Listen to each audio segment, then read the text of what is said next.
پانچویں رکوع میں ایک مکالمہ آ رہا ہے دو اشخاص کا۔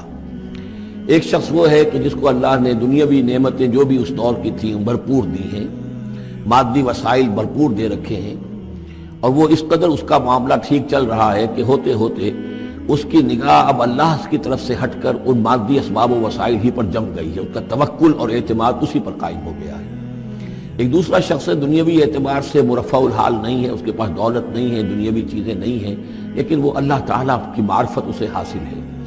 وہ اس دولت مند آدمی کو کوئی نصیحت کرتا ہے کہ تم اللہ کو بھول گئے ہو، تمہیں چاہیے کہ ہم تمام چیزوں کے اوپر جو بھی اللہ نے تمہیں دی ہے اس کا شکر ادا کرو، اس کا حق ادا کرو۔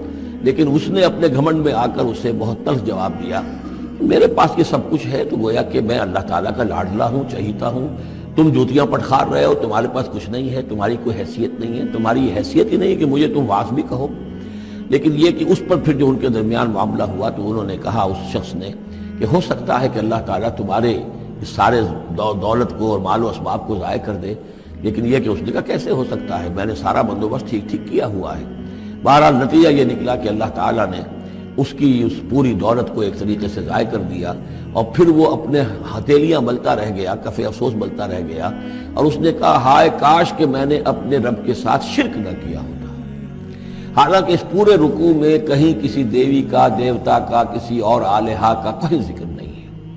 تو اس رکوع میں سمجھنے کی بات یہ ہے کہ ایک شرک ہے مادہ پرستی کا شرک، مادی اسباب و وسائل پر اتنا تکیہ ہو جائے، اتنا توکل ہو جائے، اتنا اعتماد ہو جائے کہ پھر اللہ تعالیٰ کو انسان بھول جائے، مسبب الاسباب پر سے نگاہ ہٹ جائے، اور وہ سمجھے کہ سارا اعتماد اور توکل میرا ان مادی اسباب و وسائل پر ہے۔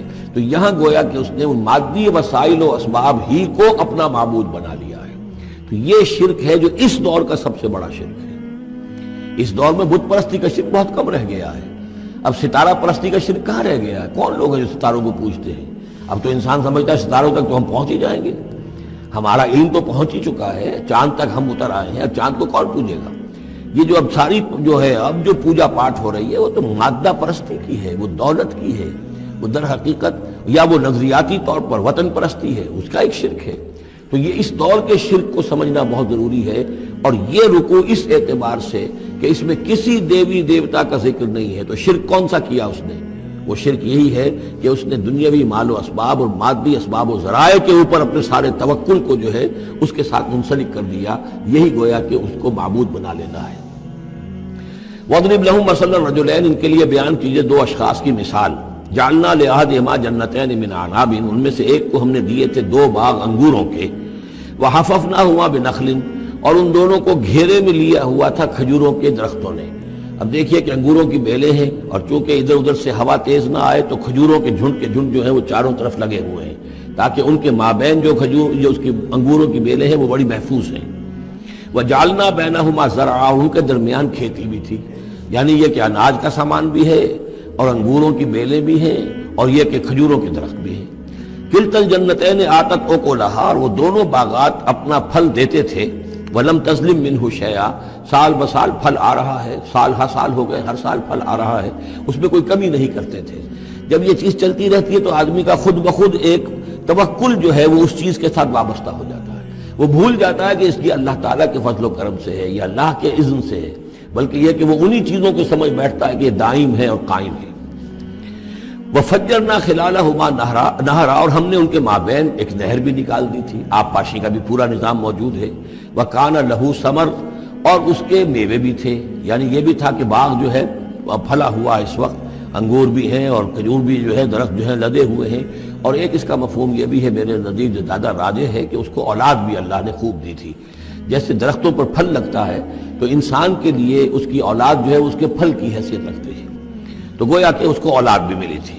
فقال لصاحبہ وہو یحاورہ، تو کہا اس نے اپنے ساتھی سے، ان سے وہ گفتگو کر رہے تھے، آپس میں گفتگو کر رہا، انا اکثر منک مالا واعز نفرا، میں تم سے کہیں بڑھ کر ہوں مال میں اور نفری میں۔ اب یہ نفری کے حوالے سے میں نے کانا لہو ثمر، اس کے بیٹے بھی تھے، اولاد بھی تھی، تو اس کے حوالے سے وہ نفری کی بات بھی کر رہا، میرے بازو بھی بہت ہیں۔ وَدَخَلَ جَنَّتَهُ، اور وہ داخل ہوا اپنے باغ میں، وَهُوَ ظَالِمٌ لِنَفْسِهِ، اور وہ اپنے جان پر ظلم کر رہا تھا، یعنی اسی گمراہی کے اندر مبتلا تھا. قال ما اظن ان تبید هذه ابدا، انہوں نے کہا میں نہیں سمجھتا کہ یہ باغ بھی کبھی اجڑ سکتا ہے. کیا مجھے دھمکا رہے ہو کہ اللہ تعالیٰ جو ہے کہیں تم میری یہ دولت سلب نہ کر لے؟ دیکھو میں نے کھجوریں کس حساب سے یہاں پر لگائی ہیں کہ کوئی اگر آئے بھی، کوئی باد سرسر آئے یا کوئی اور بھی ہوا کا تیز لو کے جھونکے آئیں تو وہ میری انگوروں کے بیروں تک نہ پہنچے. یہ گویا کہ سینٹینلز کھڑے ہوئے ہیں، کھجور کے درخت جو ہیں وہ روک رہے ہیں. پھر میں نے یہاں پہ آبپاشی کا نظام ہے، میرے نہر چلی ہوئی ہے. ما اظن ان تبید هذه ابدا، میں نہیں سمجھتا کہ میرا یہ باغ جو ہے کبھی یہ کہ برباد بھی ہو سکتا ہے. وما اظن الساعة قائمة، اور یہ جو تم قیامت وغیرہ کی بات کر رہے ہو، اول تو میرا گمان نہیں ہے کہ کوئی قیامت کھڑی ہونے والی ہے. وما اظن الساعة قائمة، میں نہیں سمجھتا کہ یہ قیامت ہونے والی. ہاں ڈکوسلے سے ہیں، کوئی بڑوں سے سنا تو ہے. اور یہ کہ وَلَئِن رُدِدتُّ إِلَىٰ رَبِّي، اگر مجھے لوٹا ہی دیا گیا اپنے رب کے پاس، لَأَجِدَنَّ خَيْرًا مِّنْهَا مُنْقَلَبًا، تو مجھے وہاں لازماً ملے گا بہت بہتر لوٹ کر. اب اس کے اندر ایک فلسفہ ہے ان کا کہ جب اللہ نے مجھے یہاں دیا، اللہ کے وہ منکر نہیں تھے، اللہ نے مجھے یہاں دیا ہے تو اس کا مطلب یہ کہ میں چہیتا ہوں، لاڈلا ہوں، یا اللہ نے مجھے کچھ صلاحیتیں دی ہیں، میں نے بڑی عمدہ پلاننگ کر کے باغ بنائے ہیں، سارا اس کا بندوبست کیا ہے. تو یہ میری جو صلاحیت ہے، یہ اللہ کی دی ہوئی جو میرے اندر ہے، یہ جو خیر ہے، یہ کہاں چلا جائے گا؟ آخرت میں بھی مجھے پھر ملے گا اور اس سے بہتر ملے گا. اور تم جیسے یہاں جوتیاں پٹخار رہے ہو ایسے وہاں پٹخارو گے. وَلَئِن رُدِدتُّ إِلَىٰ رَبِّي، اگر بالفرض ہو ہی گیا ایسا، لوٹا ہی دیا گیا میں اپنے رب کی طرف، لَأَجِدَنَّ خَيْرًا مِّنْهَا مُنْقَلَبًا، تو اس سے بھی بہتر مجھے وہاں پر ملے گا. قال له صاحبه، اب اس اللہ کے بندے نے جو نیک بندہ تھا کہا اس سے، اس کے ساتھی نے، وَهُوَ يُحَاوِرُهُ، اور ان سے گفتگو کر رہا تھا، أَكَفَرْتَ بِالَّذِي خَلَقَكَ مِن تُرَابٍ، کیا تو نے کفر کیا اس ہستی کا جس نے تجھے مٹی سے بنایا، ثُمَّ مِن نُطْفَةٍ، پھر پانی کی گندے پانی کی بوند سے بنایا، ثُمَّ سَوَّاكَ رَجُلًا، پھر تجھے ایک پورا انسان بنا کر کھڑا کر دیا. اب یہاں تجھے کفر کون سا کیا؟ یعنی یہ کہ وہ رب مان رہا ہے اللہ کو اور رب کے ساتھ اس نے کسی اور کا ذکر نہیں کیا ہے. مطلب یہ کہ آخرت کا انکار در حقیقت اللہ کا انکار ہے. اگر تم آخرت کے بارے میں جو کہہ رہے ہو کہ نہیں میں نہیں سمجھتا کہ یہ کوئی ہونے والی بات ہے، تو چاہے تم اللہ کو اب اقرار کر رہے ہو لیکن حقیقت میں اگر آخرت کو نہیں مانتے تو گویا کہ اللہ کا انکار ہے. لیکن هو اللہ ربی، لیکن جہاں تک میرا معاملہ ہے میں نے تو اللہ کو اپنا رب مانا ہوا ہے، وہی میرا مالک ہے، آقا ہے. ولا اشرک بربی احدا، اور میں اپنے رب کے ساتھ کسی کو شریک نہیں ٹھہراتا. ولولا اذ دخلت جنتک قلت ما شاء اللہ، اور کیوں نہ ایسا ہوا کہ اللہ کے بندے جب تو اپنے باغ میں داخل ہوا تو نے باغ دیکھا پھلا ہوا ہے، ہرا بھرا ہے، ہر طرف منظر جو ہے بڑا دل خوشکن منظر ہے، تو کہتا ما شاء اللہ.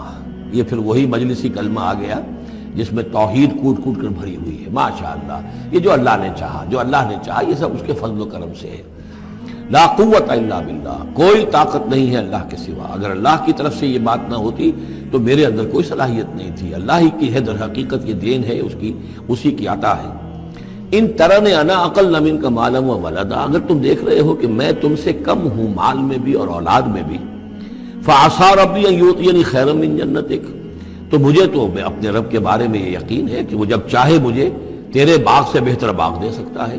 وَيُرْسِلَ عَلَيْهَا حُسْبَانًا، اور تیرے باغ کے اوپر وہ کوئی اوپر سے کوئی لو کا جھونکا ایسا بھیج سکتا ہے، من السماء، آسمان سے، فَتُصْبِحَ صَعِيدًا زَلَقًا، کہ یہ پورا باغ جو ہے یہ جو ایک ایسا چٹیل میدان ہو کر رہ جائے کہ یہاں کوئی درخت رہے نہ بیلے رہے.